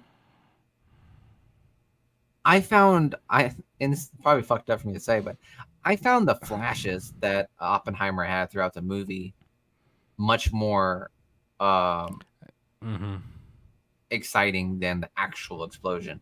Which I know that when it came down to the actual explosion, like the sound came a little ways after the first explosion, if that makes sense. Yeah. So I'll say this though. I mean, Christopher Nolan did a really good job using practical effects to depict the explosion that we got. And some people don't. I think some people think that like a nuclear bomb is like vastly different from like any other bomb, and yes, it is. But it's still just a giant fireball that's just incinerating everything around you. Like that's pretty Yeah, much what yeah. it is. So Yeah. don't take that with a grain of salt whenever I say that. Like I feel like Christopher Nolan just made it seem like it was just any other bomb, but just made it to the point where it's like it was the most advertised and anticipated thing you're ever gonna see. I thought there would be a little bit more of like what you said with those little flashes where you saw like the slow motion, like the flame spreading and the particles kind of blowing up in between. Like I thought there'd be a little bit more of that. going on, but the build up to it was nice. There was a lot of tension moving in, even when Matt Damon's character is hey Jonathan Nicholas, what's up, man? Hey, Even man. when Matt Damon's character was was having that conversation with him when it was raining and things like that, and he was like, he when Oppenheimer was like, we don't know if the nuclear reaction is just going to continue, and he's like, are you saying that we could destroy the planet right now, like with this test or whatever? And he's like, we'll find out in an hour and 58 minutes. That's He said you the likelihood felt is very, very minimal. when you saw them preparing to actually do it. Josh Mhm. Peck's hand, and he's shaking before he like actually presses the button and things like that. It Can you felt imagine very being the person intense. to like have the button? Like Oppie didn't have the button. He was happy to just sit back and just watch wherever the fuck Yeah. happens. But to have Josh Peck sit there and be like, if it looks like it's gonna go bad, shut it down. And Josh Peck's sitting there like, bro, I'm either going to create the greatest discovery of this generation, Yeah. or I'm just gonna pretty much destroy this fucking world. Yeah. And I said it. I think I told Sierra. I said we really were like Oppie was really playing with something that could have destroyed the world, Yeah. and we were not even thought of. Yep. If you think about it, like that, what he did was a pretty big. Risk? I guess not. I guess it wasn't really a risk because they ran the numbers and stuff like that. Like statistically speaking, it was not going to. Right. It wouldn't have. Yeah, but it's just the fact that 1% of something of that magnitude. It's like saying like you have a 100-to-1 chance. Like if you push this button, that you're gonna die or you're gonna be a millionaire kind of thing. It's like, are you really willing to push that button? But the odds are in your favor. But like, are you really wanting to take that chance kind of thing? And I think that's something Oppie did. And golly, like thinking about it, it's like everyone was either prepared to watch the greatest light show in history of mankind, or just accept their mortality and watch the world burn into flames, pretty much. Yeah. Like I said, the tension moving into the test, I found to be much more effective than the actual visualization of the bomb blowing up. And I mean, of course, the mushroom cloud looked incredible. It was a mixture of like, I think they used dynamite and like magnesium, and like he used quite a few different things, and they filmed it like at a different speed and things like that to like really get the effect of like the air catching on fire and like things like really like the bomb going off. And it was cool. It was well done. But I the way he described it in interviews and the way people talked about it online, you almost expected it to like to blow you out of your seat, and it wasn't quite. I think that's something that like I think is due to the fact of the screen that we watched. Because honestly, guys, there was no way in hell we were going to find an IMAX theater to watch this movie. It was going to be very difficult. Yeah, and I didn't want to drive all the way to Cincinnati. Exactly. I didn't want to do that. I think that was something that was to our disadvantage. I know the screen that we saw it in was relatively smaller than a smaller screen than usual. Yeah. So I don't know what it would have been like, whether in like Cinemark XD or Regal stuff or IMAX. Like, yeah, I know that would have been difficult. I knew from the get-go that it wasn't going to be, but I was still willing to be like blown away by it. And I mean, I was given my cake, and I ate it too. Like, I thoroughly enjoyed the explosion that we had, and I thought the way he did the practical effects was really well done, and I enjoyed how they really put in the show of like what it exactly was that they created. Because now, if you think about it, like the atomic bomb that they made now scales minuscule to what we are all know that we're capable of, or what is already being built, or what has already been built. Right. So I think Christopher Nolan just wanted to showcase that like what they were experiencing was something that was never before seen in all of human history. That's not to say that this happened before human history, but like this is the first like man-made thing that they've created. So I think they did a good job with it. Practical effects. I think Christopher Nolan did a really Yeah, great it job. was- I know it Christopher was- Nolan is known for like his more practical effects for these grand scale shots. So Yeah. yeah, big, You know- big props to Nolan. You know what I thought it was going to happen? I really thought that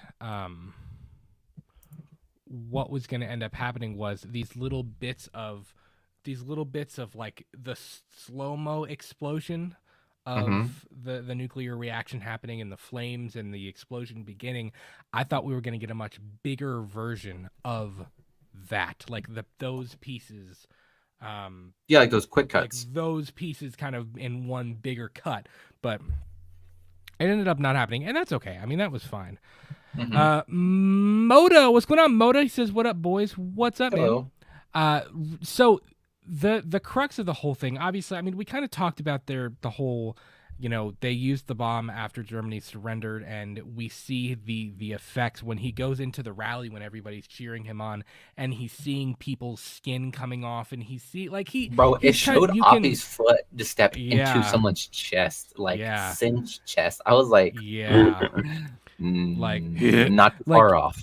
you Of what can actually happened. see, you can see when he becomes the father of the atomic bomb, and it's like people are cheering him on, but the intense and gruesome nature of how it killed people when they dropped the bomb really is starting to get to him, and he's starting to think about, like, this is because of me. Like, I didn't pull the trigger, but I'm the reason that this happened to people.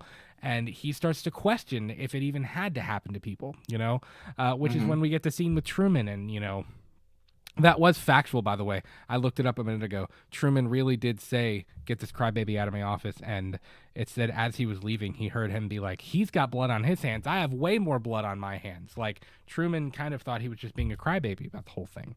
And, Because Truman was like, you made the bomb. I decided where to drop to it. use it. Yeah, yeah. Yeah. I was like, Well, and I think Truman really did see it as mercy. yeah. That a lot more people would have died if they would have kept Mhm. fighting. Yeah, But because there's also right the now, question of would Japan have really kept fighting if they were the last country in, you know what I mean? That was Mhm. really all about it. I don't know. Yeah. But you also, like, the way Truman saw it was he kept seeing the casualty rates go farther and farther and farther and farther, and he just felt like, if this is what's going to end it, I'll end it now. Like, fuck it. And Yeah. whereas Oppie, I mean, he was creating something that was easily going to be like the most powerful bomb known to mankind, and he was of the idea, like, do we really need to use this? Like, this is really bad. Like Right. that's where the theology question comes into play. Well, and for me, the thing is, like, when you get into the end of the film and when you get into I don't even remember how the end of the film ended. well, the last third of the film, when you get into the trial for Oppenheimer and the conversation he has with Albert Einstein at the end of the film, Einstein's fear from the very beginning was that they were going to start a nuclear chain reaction that would just continue and that it would ignite the atmosphere on fire, which apparently, scary as hell, apparently is a real fear. Like, that could legitimately happen. Scary. Like, I don't like that. That's freaky to me. The whole thing is freaky to me. But that was his fear from the very beginning. And the thing is, he was advocating against further nuclear development with the hydrogen bomb and with other nuclear weapons because he felt the immense pain and the regret and the guilt from what it did to people. And I think he realized that, what's the end game here? Like, that, look at what this did to people. And this, and we look how hard we pushed to get here, and look what it did. If you continue going bigger and bigger and badder, what are you gonna do? Like what? Like it's at what point is it like, okay, it's big enough, it's strong enough, it's bad enough? You know, I think he really feared. There's always a What bigger bear. I know, like I think he feared what could be, and I think Mhm. there's a double metaphor there. Yes, there's the literal meaning of starting a nuclear chain reaction that could ignite the atmosphere and destroy the planet. Like, yes, that's a legitimate thing scientifically, but when Einstein says that, you know, when he asks Einstein at the end of the film, you know, what was the thing that you feared from the very beginning, and you know, he says about the nuclear reaction that could destroy the world, and Oppenheimer's looking off, and he says, "What if we did?" There's a double meaning there in that, uh, um, what am I thinking? There's a double meaning there in that they started this nuclear train. Now they Arms have the race. hydrogen bomb. Now they have the U bomb. Like my wife and I were in Pensacola a couple weeks ago, and we went to the Naval Aviation Museum, which was really, really cool. A lot of really interesting stuff there. But they had a replica. It wasn't an actual bomb, but they had a metal replica of what the bomb dropped on Hiroshima looked like, of the Fat Man or whatever it was called. Mhm. And they had a replica, and they had a whole section about, you know, they had the times that the bomb was dropped on Hiroshima and Nagasaki. They had transcripts of Truman talking on the radio. They had all kinds of different stuff, just a whole section on that event.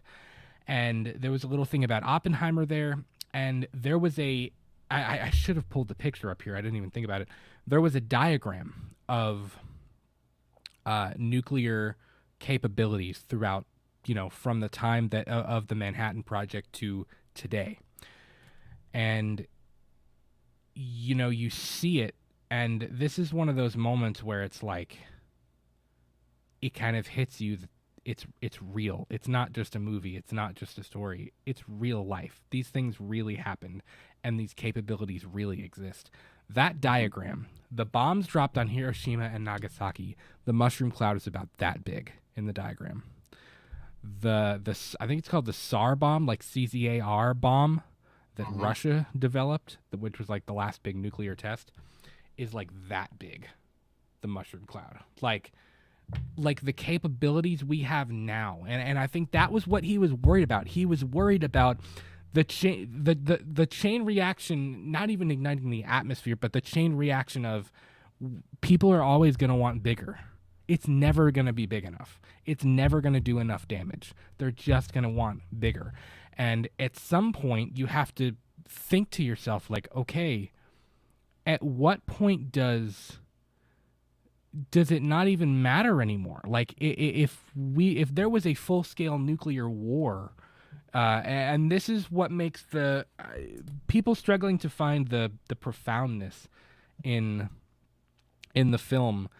I think the ending shot where he's having the vision and he's seeing nuclear war happening, and you're seeing all the missiles shoot up, and when you see the fire spreading through the atmosphere, I think that's kind of like that's the crux of the entire thing, is like, at what point does it become pointless to even use it? Because if we were to use the bombs that we have capabilities of today, it would destroy the planet. Nobody wins. You know what I mean? No side wins in that scenario.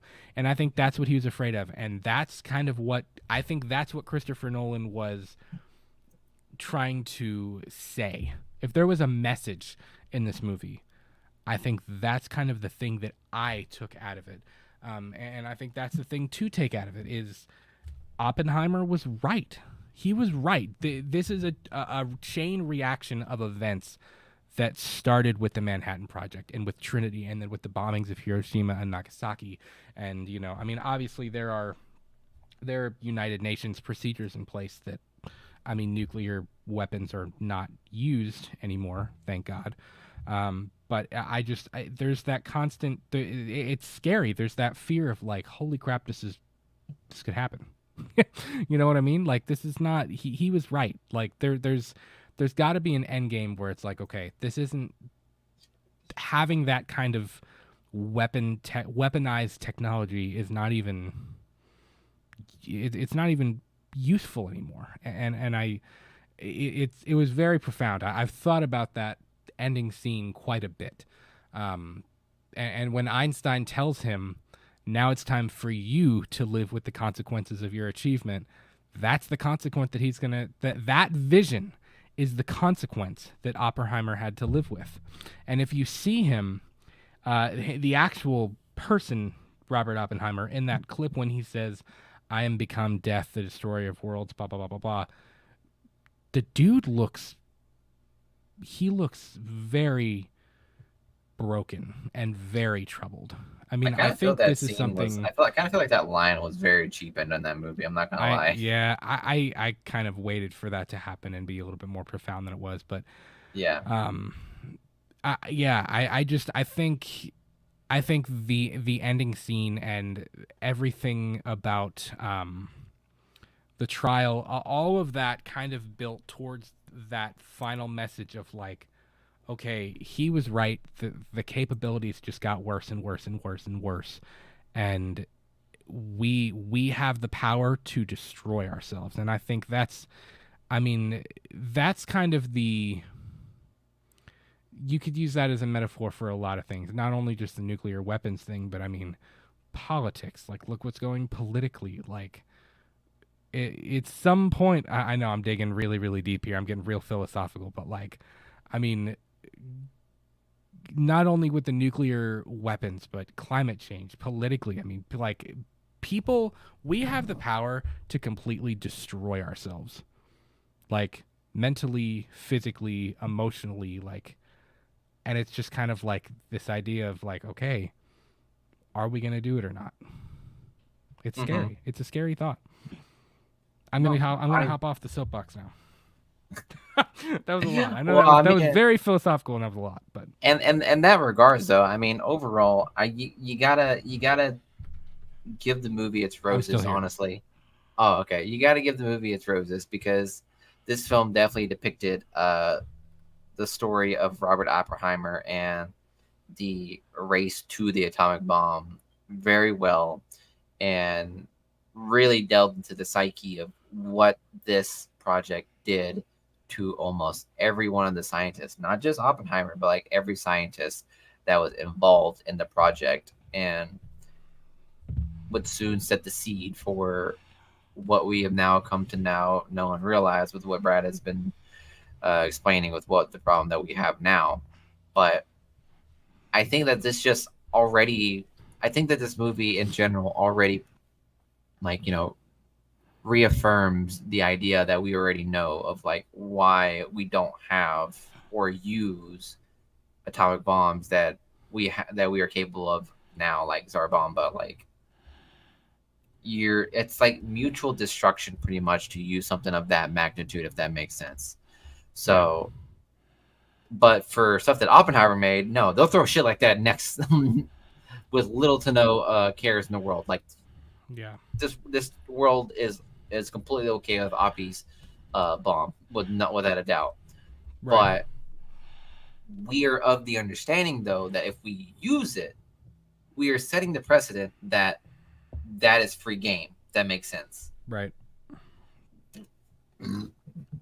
So that's why a lot of these, arms are just, outlawed or just not really used, because like everyone is of the opinion, even Russia is of the opinion, even though it seems that it's not really the case, but they are well aware of the idea that like, if we throw a stone, if we throw dirt, they're going to throw a stone. If I throw a stick, they're going to throw a boulder, and then I'm going to throw a bigger boulder. And it's going to keep piling on and on and on to the point where we have self-reassured destruction.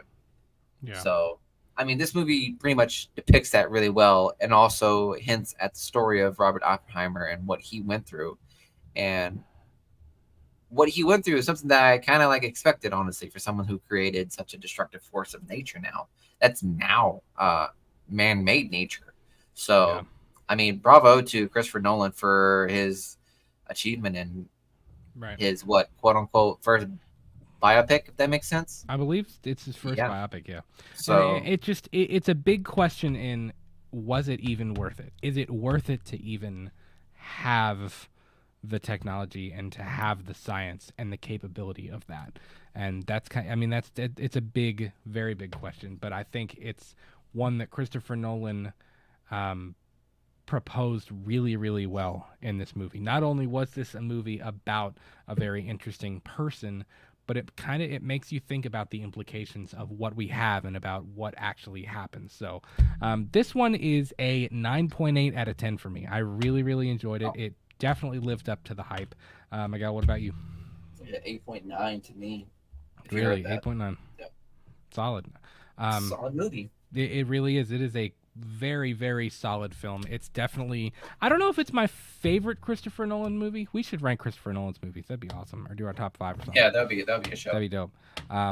But yeah, it's not my favorite of his films, but it's definitely in like my top 2 or 3. It's really, really well done. And it's kind of different from the other stuff he's done, which I kind of dig. So listen, we're 2 hours in. Real quick before we get out of here, Mota said, off topic, sorry, but got anything exciting planned for spooky season this year? Well, my friend, that's I'm glad you asked. The teaser trailer for this is on the channel now. You can go check it out. But we are doing the second Let's Talk Movies Oktoberfest. It begins on September 29th. And we have, if I do say so myself, I think we have some of our coolest content we've ever had planned for the month of October. So we have a couple of cool things. We've saved a lot of like Halloween like franchise, like Michael Myers content for then.